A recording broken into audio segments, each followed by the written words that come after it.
was interesting. I had been working with Alice Palmer, as she was then. She worked in our vineyard doing her PhD on controlling botrytis in vineyards. And we became good friends. We were going down the Huon one day, and we started talking about this concept of how to support smaller growers and smaller growers' importance in the food system, because they really can be important if you get enough of them. They do a great job, and they promote local food. It's a wonderful concept. So we decided we should try to mentor people and also to just find out if we could develop a local food system, because believe it or not, a lot of our vegetables come from the mainland. So if I kind of think back to where it all started from, I think back to my third year of uni. I was sitting in a molecular biology class, and I remember learning about food and chemistry and how you digest food through your body. And it just made me start thinking about the chemicals that we ingest and how it's not good for you. And then I started questioning around what food I'm putting in my body. In my honours year, I learnt about climate change, and in particular, my honours thesis was on looking at increased carbon dioxide and temperature on the effect of native grassland species in Tasmania. And then in 2004, I met Tony. I can remember rocking up to Frogmore. I think it was like 5:30 in the morning, and I was going to go and spray my organic compost tea. And then this tall Californian man who looked like he was probably a surfer back in the day had a big grin on his face, and he welcomed me to Frogmore.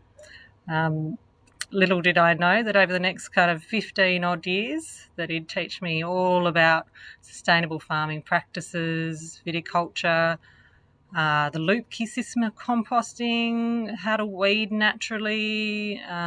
Also, he taught me how to drink beautiful Tasmanian premium wine, and how to savour the food that we eat and eating local produce.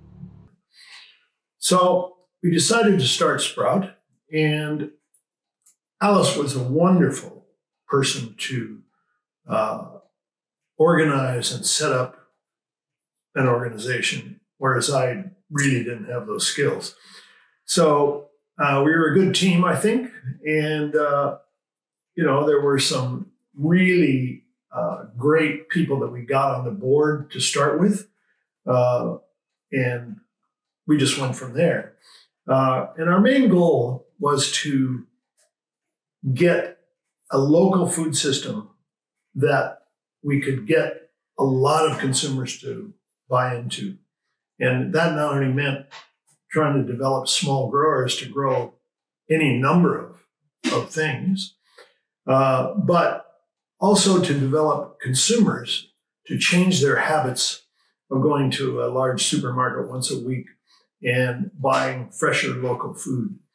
If vegetables are coming from the mainland, by the time they get to Tasmania, they're probably a week out of the ground. Whereas locally, you can go to a farmer's market and buy something that was in the ground yesterday. It's something we did in California, in Santa Cruz County, and it took a long time to develop. I was not sure whether this would happen in my lifetime as I'm getting on a bit, but it's really starting to move. And to be around in 10 years really excites me. Tony and I started an organic fertiliser company in 2007. And it was about 2011, I think, that we started Sprout 10 years ago. I can remember the first workshops that we ran. There was one out at the Sorell High School farm. And then I can remember travelling all across Tasmania with Tony, sharing, ideas and our passions together in our long drives. We went up to Poatina one time. It was like -3 degrees Celsius, and we were teaching people how to put polytunnels up and grow food in these cold temperatures. Then our first board, Nick Haddo, Luke Burgess, Natalia, there was Robbo, Joe, Jared, and Jared actually, he's the one that came up with the name of Sprout. It was Sustainable Production Research and Training Incorporated, and he's like, let's just call it Sprout Tasmania. So much easier to remember. And we have had so many wonderful people that we need to thank for this, not least of which is Jennifer Robinson, who really has done a great job of running this organization. But in the early days, it was 100% volunteer, and we burn out a lot of people, I can tell you. Wow, you've been a rock, Jen. You've been essential for Sprout over the last, how many years is it? 6 years, 5 years maybe? You've got empathy. You're a great listener. You really try and understand what the farmers are going through, and you've really been the glue that's held everything together. You've got grant funding, obviously a brilliant grant writer. We used to work together in the research office at the university, where we used to assess grants. So you got some great tips there, and now you're advocating to the government for small producers. I am very excited about the future of Sprout. I think that we're working more on other things. Our current board is fantastic. We really have the ability to make a difference. And I'm not saying that we are responsible for our producers to become successful. Most of them are very talented to begin with, but we fill in the gaps. We create a network for them to be able to discuss their issues with other cohorts. And yeah, it's worked out very, very well. We did our annual Cross-Pollinate conference. I think the first one was in Ulverston. The Sprout Producers program, though, that's been so successful. And I can remember the first year very fondly. There was Don Thompson, Tony, Hannah Martin, Ian Locke, and we used to go around to everybody's farms. There was Trish, there was Lee, there was Lucy and Philip, Tanya, Beck and Beck. They were our guinea pigs.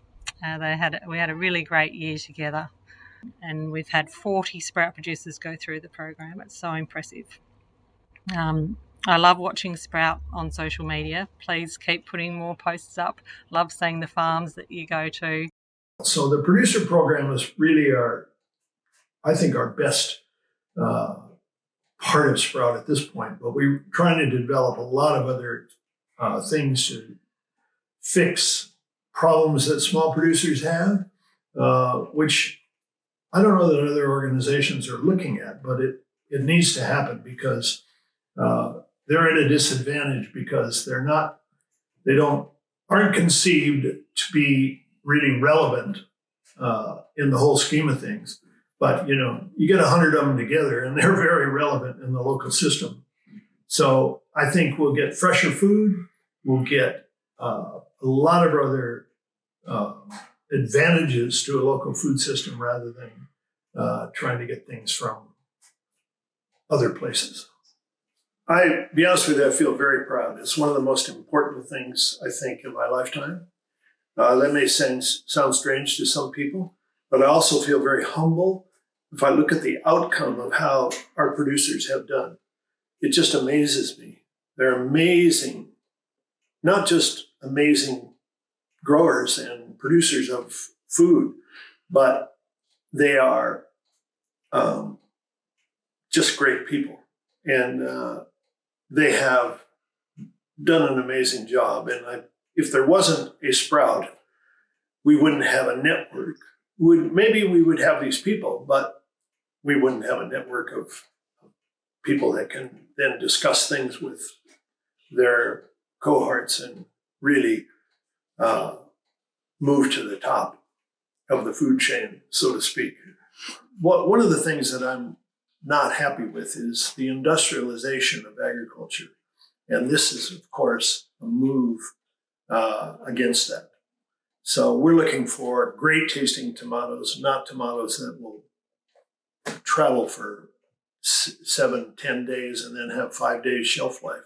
So a lot of what we do is just to improve the taste and the freshness and wholesomeness of the food that we produce, whether it be a vegetable, an animal, whatever. I just can't wait to see what happens over the next 10 years.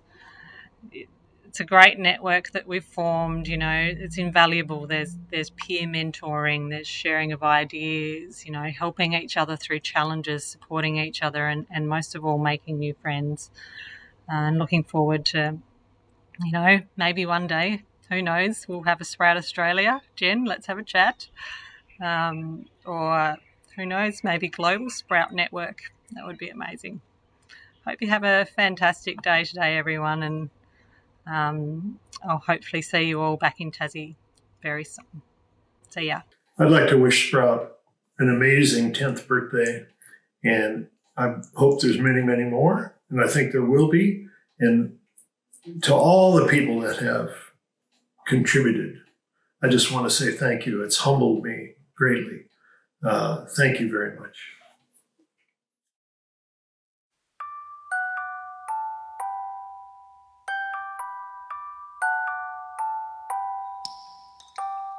Drip, drop, drip, drop. Drip, drop, drip, drop. Drip, drop, drip, drop. Drip, drop, drip, drop. I hear footsteps on the roof, a pitter-patter in the dirt, like someone's dancing on the earth with 1,000 little feet, each one dancing to the beating of a drum. The rain has come, it's like the beating of a heart, a million hearts beating as one. A brand new cycle has begun. Once again the wheel has spun. The rain has come. The rain has come. And after the rain will come the sun. After the rain will come the sun. After the rain will come the sun. After the rain will come the sun. We were born inside the soil, reaching upward to the sky, reaching outward to the stars, as our spaceship spun in the ocean of the night, a tiny radius of light, spinning circles round the sun. The rain has come. The rain has come. And after the rain will come the sun. After the rain will come the sun. After the rain will come the sun. After the rain will come the sun.